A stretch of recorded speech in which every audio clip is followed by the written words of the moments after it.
question that I have with me, or probably that you have this question in your heart.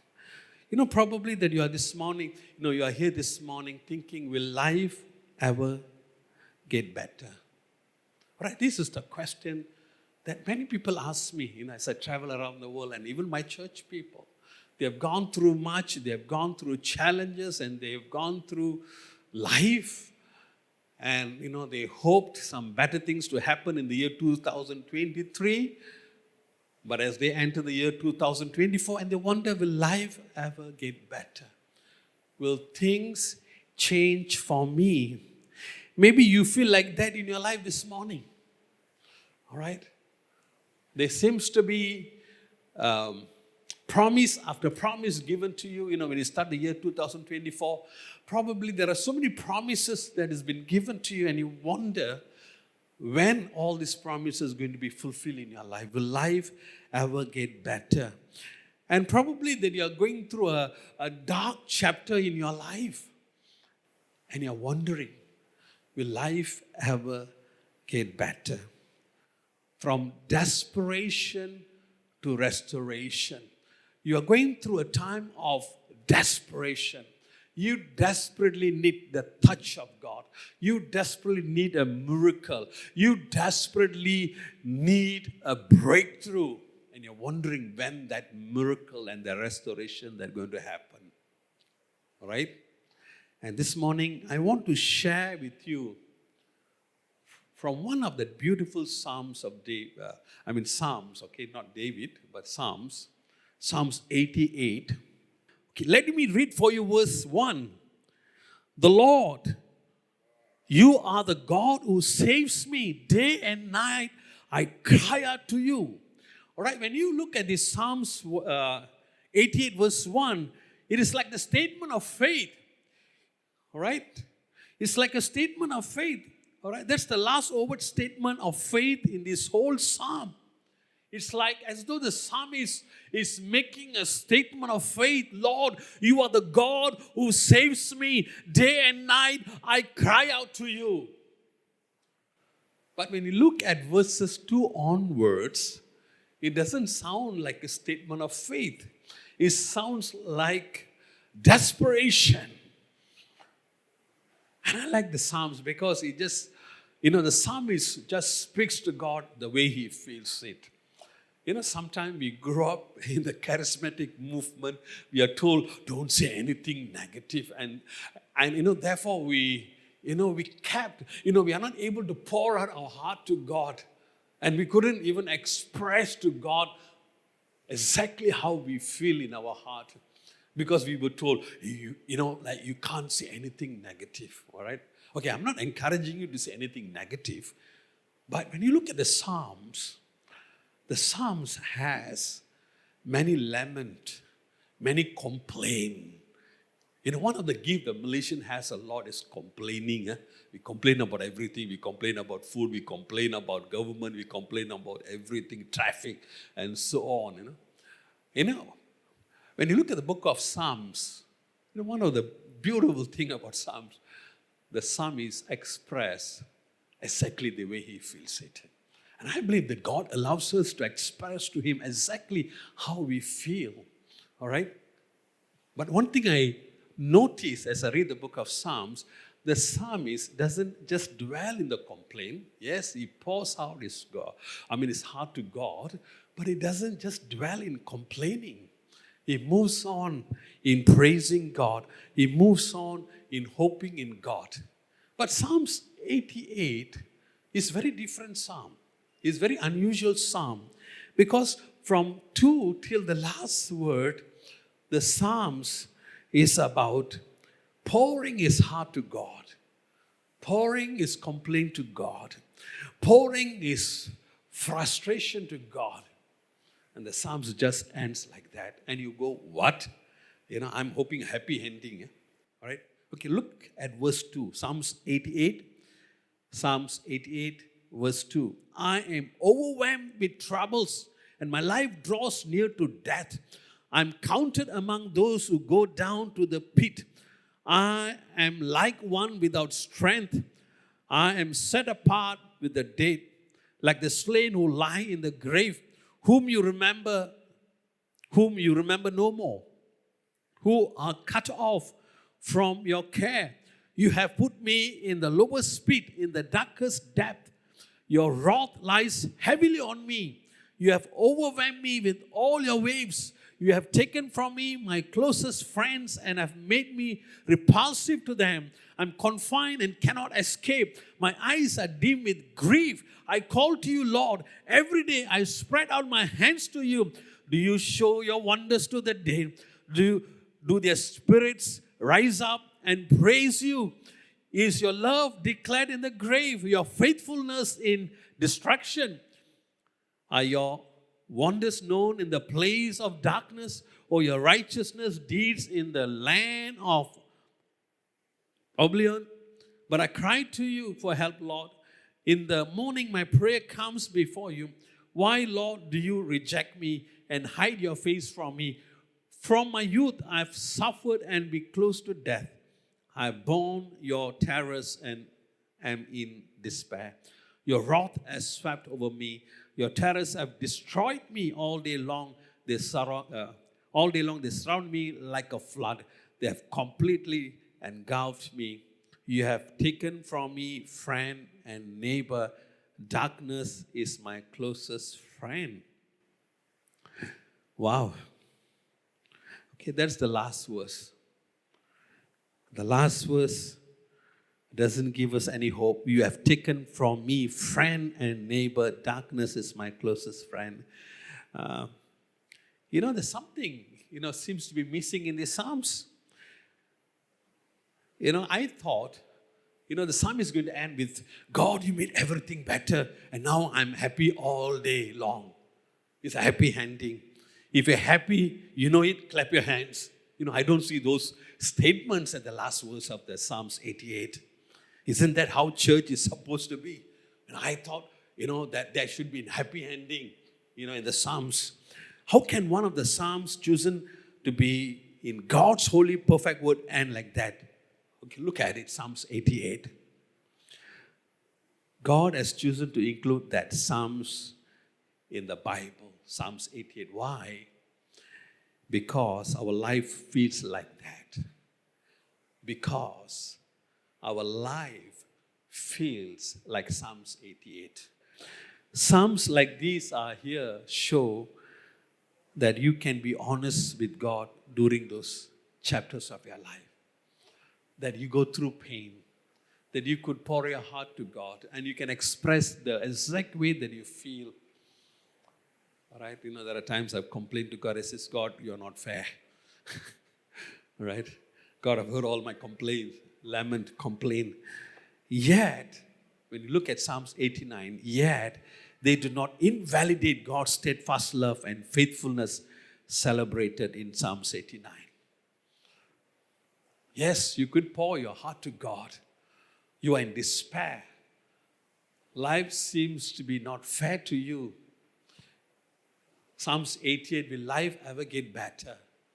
And Psalms 89 talks about how God's steadfast love and faithfulness will never fail. And I want to share with you what the Psalms 89 is all about. Psalms 89 assures us, all right, this is what Psalms 89 is all about. No matter what, God's steadfast love rules over everything in our life. God rules the raging seas, which represent life's most chaotic elements. Probably you're going through a job loss or, some random accident or something that has happened in your life. And look at Psalms 89 verse 10. God controls the sea monster.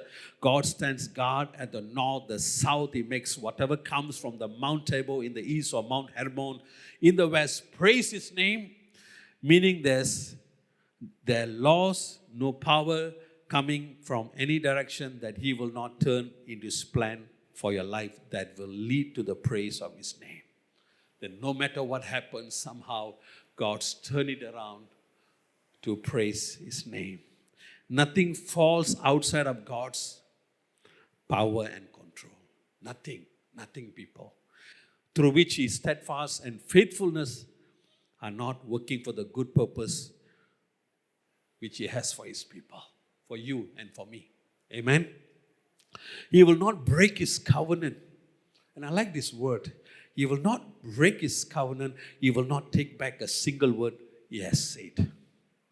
God will not take back a single word He has said and has promised you. Psalms 88. You can see despair. Psalms 89, open psalm. And Psalms 89 begin to show to us how life works. From desperation to restoration. That no matter how gloomy and how dark your situation look like and how impossible it looks like, there's one beautiful word that is mentioned in Psalms 89. God's steadfast love and faithfulness. God's steadfast love and His faithfulness will not fail. He will not break His covenant. He will not take back a single word He has said.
Psalms 89, point number 2. Sometimes God's steadfast love is not always immediately apparent to us.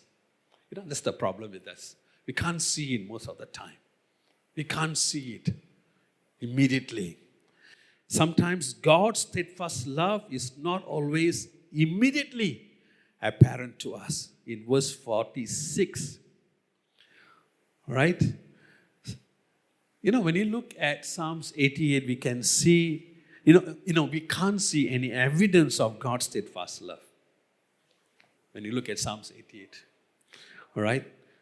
Even in Psalms 89, he says, "Oh Lord, how long will this go on?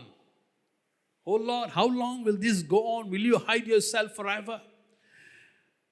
We have the tendency to judge God's love for us by the situation we are at the present. We tend to judge God's steadfast love by the situation we are now in the present. If things are good, we must be walking in God's love and favor. All right? We always conclude in that manner. If things are working, God is with me. When everything is okay. When I receive my increment, when I receive my promotion, when I receive my blessing. All right, when things are good, we must be walking in God's love and favor. And sometimes we are willing to put up with pain in the present if we can see clear evidence of how God is making it all good in our life.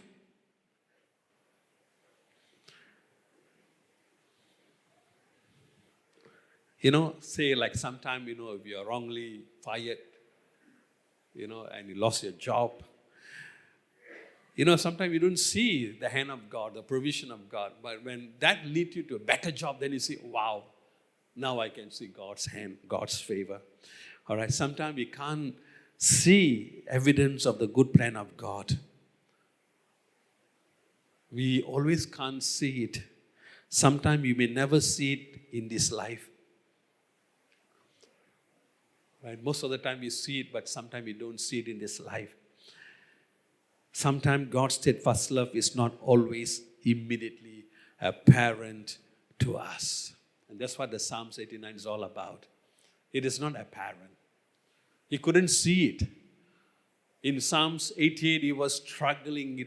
He tried to understand God. He was complaining.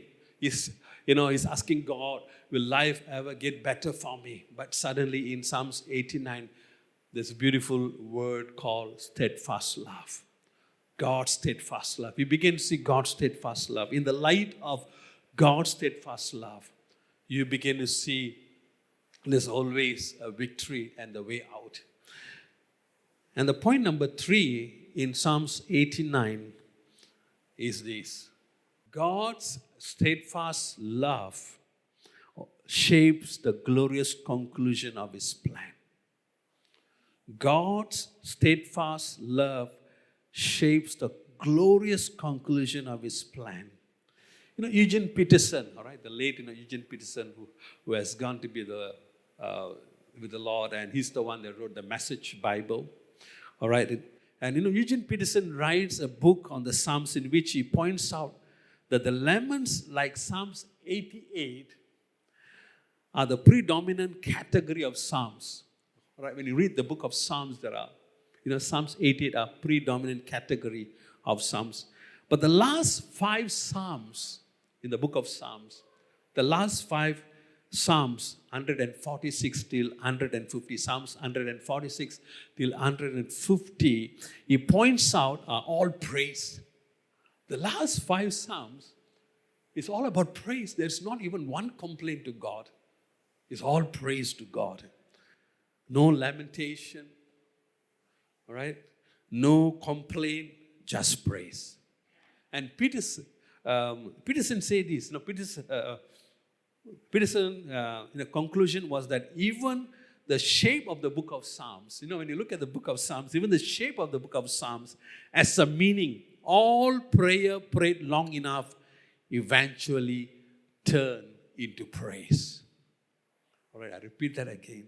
All prayer prayed long enough eventually turn into praise. Amen. Why didn't put Psalms 88 without outing some of the mixed in it? Why there is no praise in the Psalms 88? Because sometimes our life on earth feels like that and ends in Psalms 88. That's how we feel about our life, Psalms 88. But somehow, as you pray Psalms 88, you move into the Psalms 89 that eventually will turn into praise. It may not until, eternity, when God wipes away every tear on that glorious day. The book of Revelation says, chapter 7, God will wipe away our tears. God wipes away every tears on that glorious day. In the words of J.R.R. Tolkien, God makes all sad things become untrue on that day. Wow. And Paul, compares it, when you look at Paul the Apostle, he compares it to the experience of a mother after giving birth. Pain swallowed up in joy.